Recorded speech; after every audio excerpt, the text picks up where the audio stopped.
حضرت عبداللہ ابن عباس رضی اللہ تعالیٰ عنہ فرمایا کہ نبی کریم علیہ الصلوۃ والسلام نے فرمایا کہ ایھا الناس ولا اخبرکم بخیر الناس جدا وجدتا، اے لوگوں کیا میں تمہیں ان دو شہزادوں کے بارے میں نہ بتاؤں جو اپنے دادا دادی نانا نانی جداد و اجداد کے اعتبار سے بہتر ہیں؟ الا اخبرکم بخیر الناس ابا و اما، کیا ان دو شہزادوں کا تعارف نہ کراؤں جو اپنے باپ کے لحاظ سے بھی تم سے بہتر ہے، جو اپنی ماں کے لحاظ سے بھی تم سے بہتر ہے؟ الا اخبرکم بخیر الناس خالا و خالتا، کیا ان دو شہزادوں کا تعارف نہ کراؤں جو اپنے ماموں کے لحاظ سے بھی تم سے بہتر ہیں، جو اپنی خالاؤں کے لحاظ سے بھی تم سے بہتر ہیں؟ الا اخبرکم بخیر الناس اما و عمتا، کیا میں تمہیں ان دو شہزادوں کا تعارف نہ کراؤں جو اپنی پھپھو کے لحاظ سے بھی تم سے بہتر ہیں اور جو اپنے چچا کے لحاظ سے بھی تم سے بہتر ہے؟ کیا کروں میں جدہما رسول اللہ ہے، ان کا نانا اللہ کا رسول ہے۔ جدتہما خدیجہ بنت خویلد، ان کی نانی حضرت خدیجہ خویلد کی بیٹی ہے۔ امہما جعفر بن ابی طالب، اور ان کے چچا جو حضرت جعفر بن طالب کی بیٹی ہے۔ عمتہما ام ہانی بنت ابی طالب، اور ان کی جو پھپھو ہے وہ ام ہانی ابو طالب کی بیٹی ہے۔ وخالہما القاسم بن رسول اللہ، ان کا جو ماموں ہے وہ حضرت قاسم رسول اللہ کی بیٹی ہے۔ وخالاتہما زینب و رقیہ و ام کلثوم بنات رسول اللہ، ان کی جو خالائیں ہیں وہ حضرت زینب، حضرت رقیہ، حضرت ام کلثوم رسول اللہ کی بیٹیاں ہیں۔ وابوہما علی بن ابی طالب، ان کا جو باپ ہے وہ علی ابو طالب کے بیٹے ہیں۔ امہما فاطمہ بنت رسول اللہ، ان کی جو ماں ہے وہ فاطمہ رسول اللہ کی بیٹی ہے۔ آ کر اس میں جدہما فی الجنہ، ان کا نانا بھی جنتی ہے۔ وجدتہما فی الجنہ، ان کی نانی بھی جنتی ہے۔ خالہما فی الجنہ، ان کا ماموں بھی جنتی ہے۔ خالاتہما فی الجنہ، ان کی خالائیں بھی جنتی ہیں۔ امہما فی الجنہ، ان کا چچا بھی جنتی ہے۔ امتہما فی الجنہ، ان کی پھپھو بھی جنتی ہے۔ ابوہما فی الجنہ، ان کا باپ بھی جنتی ہے۔ امہما فی الجنہ، ان کی ماں بھی جنتی ہے۔ ہما فی الجنہ، وہ دونوں بھی جنتی ہیں۔ سبحان اللہ۔ ان الحسن والحسین سید شباب اہل الجنہ، بے شک میرا حسن میرا حسین اہل جنت کے سردار ہیں۔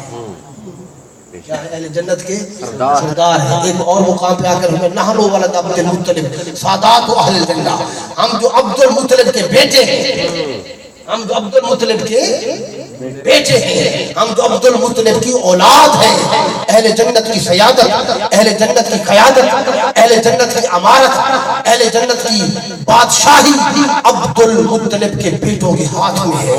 انا، میں بھی اہل جنت کا سردار ہوں، وہ حمزہ تو، اور حمزہ بھی اہل جنت کے سردار ہے۔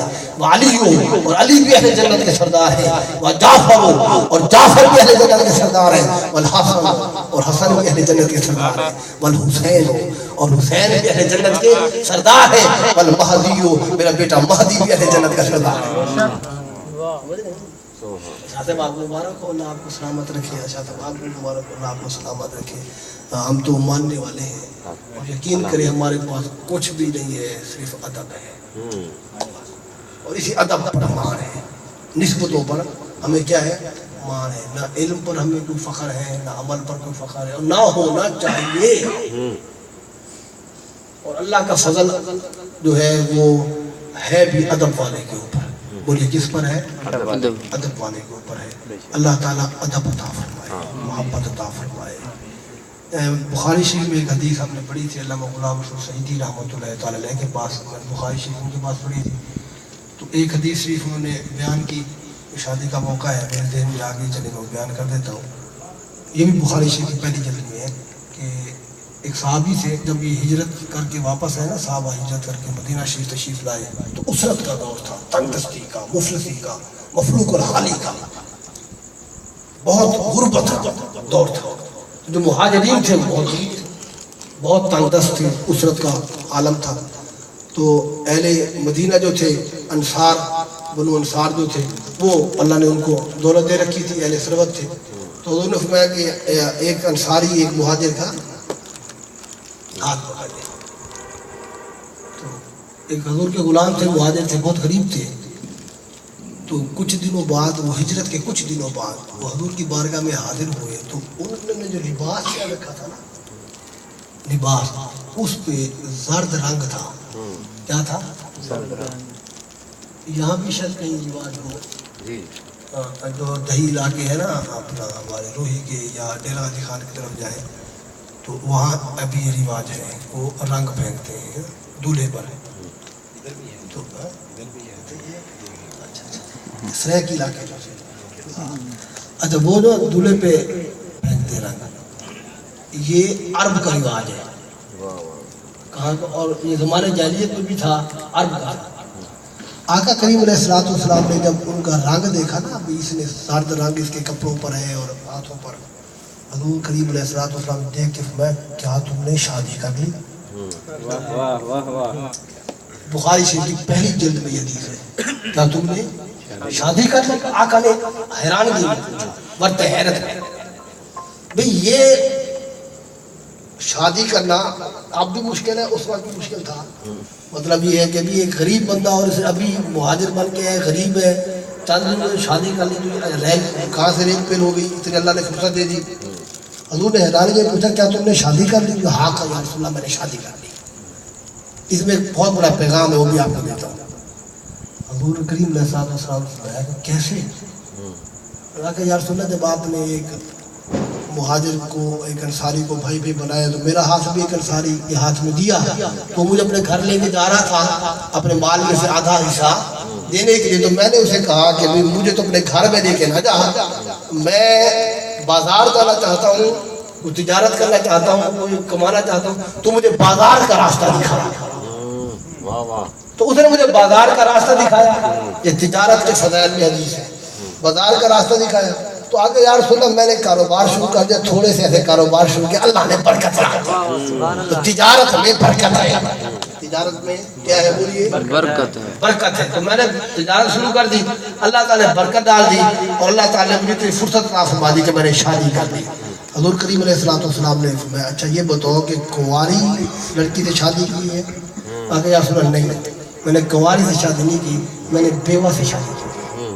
اسے کی ہے اس میں دوسرا پیغام کہ میں نے بیوہ سے شادی کی ہے.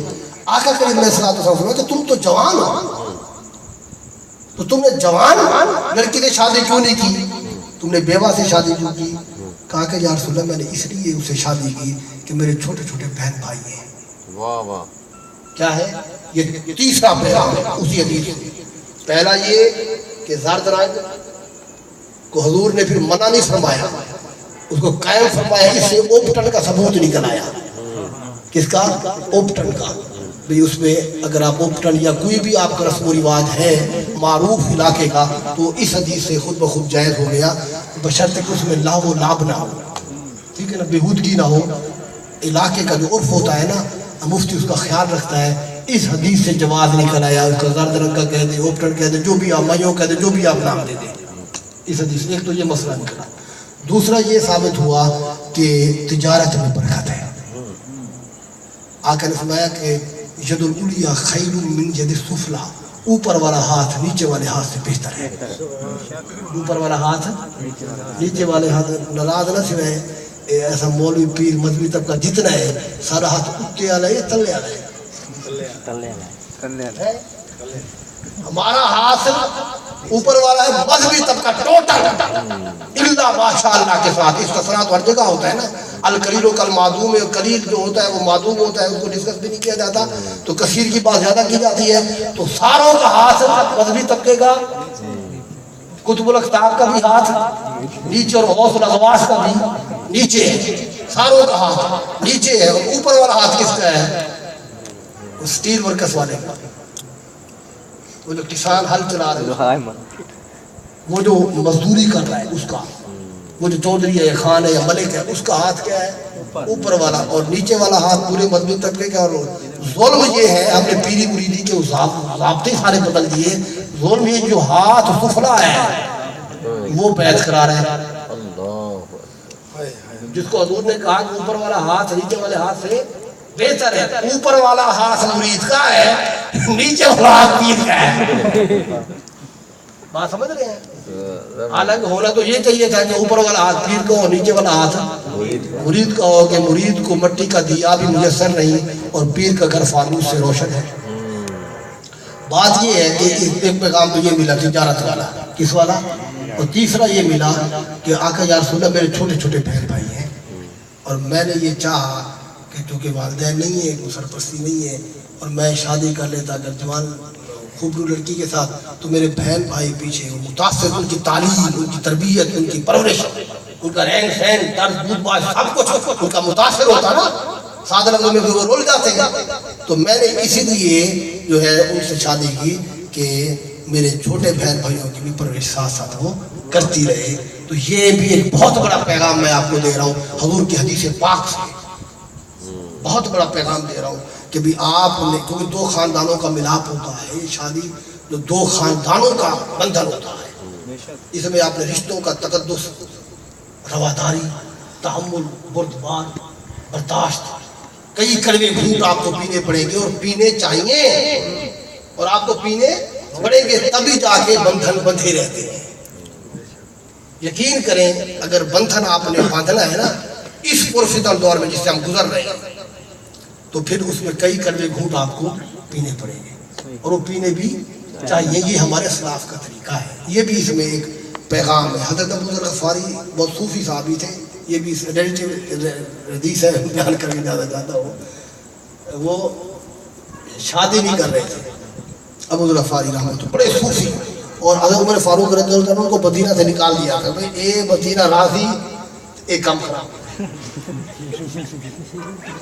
مگر جس کے پاس دیکھتے تھے کہ شام کی روٹی اس کے پاس پڑی، اسے لڑتے تھے، شام کی روٹی تو رکھی ہوئی ہے، اللہ پہ توکل نہیں ہے. صوفی صحابی تھے، وہ توکل، تو صبح کی روٹی جس کے پاس ہوتی تھی نا، پتہ لگتا ہے کہ وہ شام کی رکھی پہ اس پر یہ چنگے بھائی، مگر شام کی روٹی رکھ تو سکتا تھا، مگر یہ صوفی صحابی تھے، اور ان کا بڑا مشہور وہ تقویٰ. میں اشارہ دے دیا، بات سمجھ ہو گیا.